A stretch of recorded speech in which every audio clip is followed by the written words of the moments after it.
Shalom, selamat pagi. Kita bertemu sekali lagi.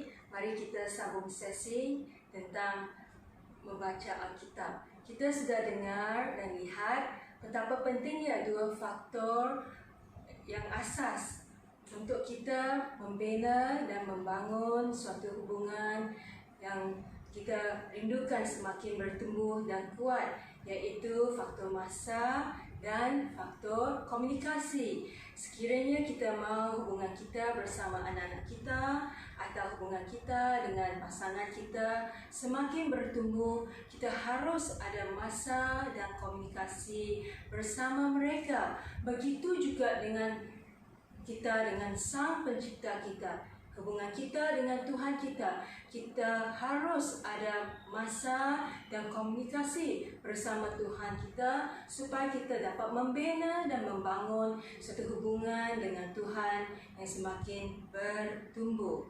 Okay, hari ini kita akan sambung sesi kita dan saya akan membawa kita lihat apakah yang kita harus lakukan dengan firman Tuhan yang kita ada.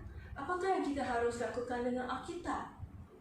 Adakah kita sekadar membukanya semasa ibadah raya atau adanya kelompok sel?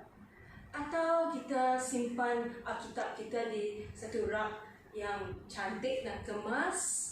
Atau kita letak Alkitab kita di dalam satu sarung, cover yang cantik?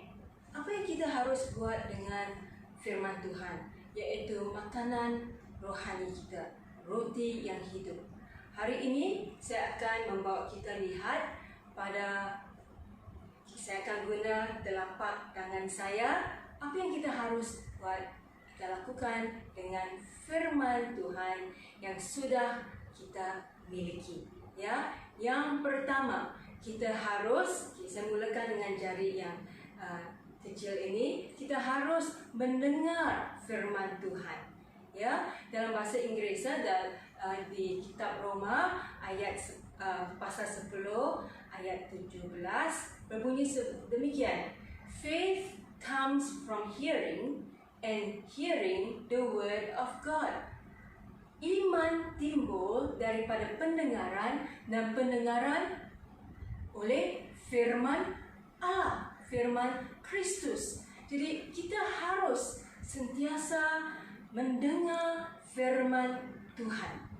Ya.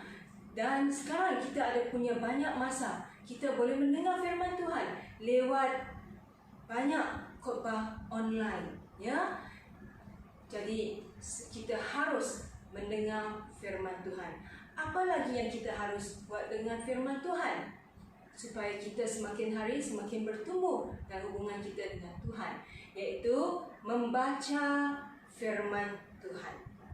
Ya, membaca firman Tuhan seperti yang tertulis dalam Wahyu pasal 1 ayat 3 berbunyi sedemikian, berbahagialah orang yang membaca firman Tuhan. Berbahagia di sini bermaksud sangat diberkati. Mari kita lihat, ya, Wahyu pasal 1 ayat 3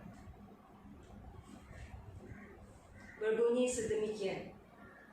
Berbahagialah ia yang membacakan firman Tuhan dan mereka yang mendengarkan kata-kata nubuat ini. Itu firman Tuhan. Jadi Alkitab memberitahu kita, berbahagialah orang yang membaca firman Tuhan. Ya? Jadi kita harus mendengar firman Tuhan kerana iman timbul daripada pendengaran oleh firman Kristus. Kita harus membaca firman Tuhan kerana tertulisnya berbahagialah orang yang membaca firman Tuhan. Yang ketiga, apakah yang kita harus lakukan dengan firman Tuhan yang kita ada? Kita harus merenungkan firman Tuhan. Jangan sekadar mendengar firman Tuhan, jangan sekadar membaca firman Tuhan, tetapi kita harus merenungkan firman Tuhan. Yang tertulis di Mazmur pasal 1 ayat 2 dan 3. Berbahagialah orang yang kesukaannya adalah firman Tuhan dan merenungkannya siang dan malam. Jadi kita harus bukan sekadar mendengar firman Tuhan, membaca firman Tuhan, tetapi merenungkan firman Tuhan. Apakah maksudnya merenungkan firman Tuhan? Meditate on the word.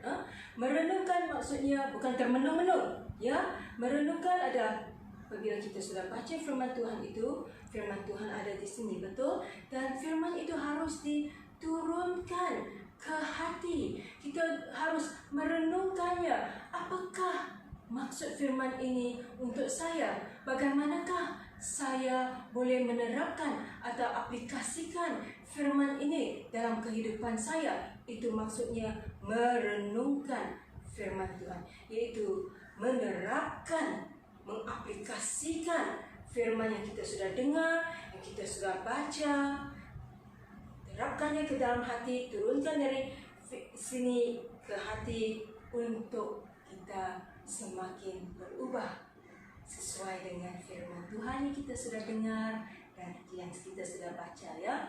Jadi dengar firman Tuhan, baca firman Tuhan, merenungkan firman Tuhan, dan yang seterusnya kita harus mengkaji firman Tuhan, mengkaji, study the word of God, ya. Seperti mana yang tertulis di Kisah Para Rasul pasal 1,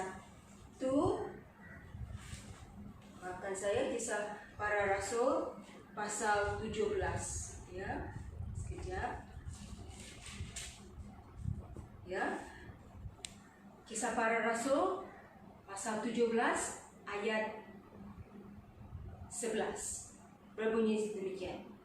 Kerana mereka menerima firman itu dengan segala kerelaan hati, dan setiap hari mereka menyelidiki kitab suci untuk mengetahui apakah semuanya itu benar demikian.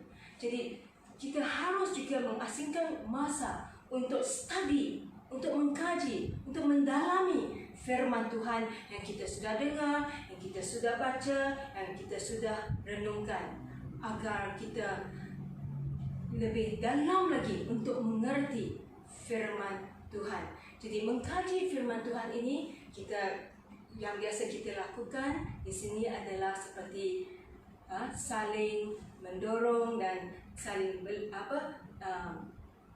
belajar daripada satu sama lain di kelompok sel, ya. Jadi mari kita dalam masa PKP ini asingkan waktu untuk mengkaji firman Tuhan, study firman Tuhan dengan lebih dalam lagi, ya.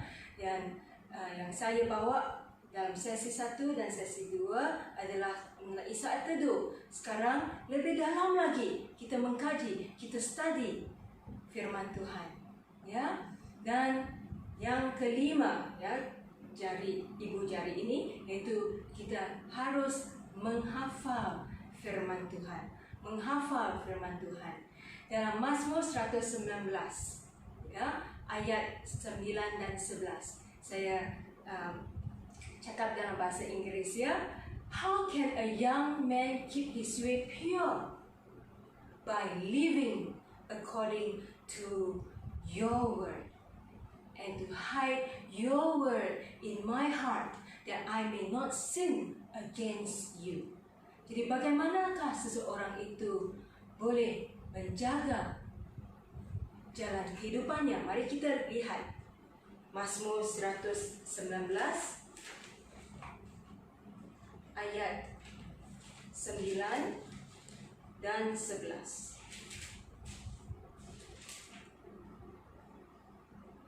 Dengan apakah seorang muda mempertahankan kelakuannya bersih, dengan menjaganya sesuai dengan firman-Mu. Saya ada satu versi dalam bahasa Indonesia seharian. Bagaimanakah seseorang itu menjaga?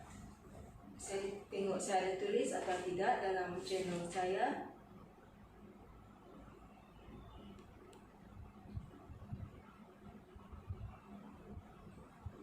Bagaimanakah seseorang itu menjaga? tablet saya pun tidak on ya, tetapi boleh cari di bahasa Indonesia seharian. Dengan menyimpan firman-Mu dalam hati saya. Menyimpan maksudnya menghafal, memegang firman Tuhan. Ya, jadi 5 perkara yang kita harus lakukan dengan firman Tuhan, yaitu kita harus mendengar firman Tuhan, kita harus membaca firman Tuhan, merenungkan firman Tuhan, mengkaji firman Tuhan, dan menghafal firman Tuhan. We need to hear the word of God, read the word of God, meditate upon the word of God, study the word of God, and memorize the word of God. Dan yang tidak ketinggalan juga, yang sangat-sangat penting yang saya tulis ya, nanti slide ada, di tengah-tengah telapak kita adalah mentaati firman Tuhan. Kita harus menjadi pelaku firman Tuhan. Jangan tahu sahaja, jangan hafal begitu pandai semua banyak firman Tuhan, tetapi Yakobus pasal 1 ayat 22 hingga 25 memberitahu kita supaya kita jangan sekadar menjadi pendengar firman Tuhan, tetapi kita harus menjadi pelaku firman Tuhan, yaitu kita harus mentaati, obey the word of God.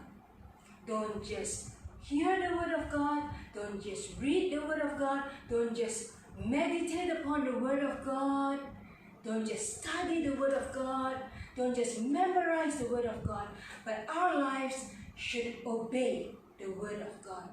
Ayo, mari kita menjadi pelaku firman Tuhan. Ya, terima kasih dan Tuhan memberkati.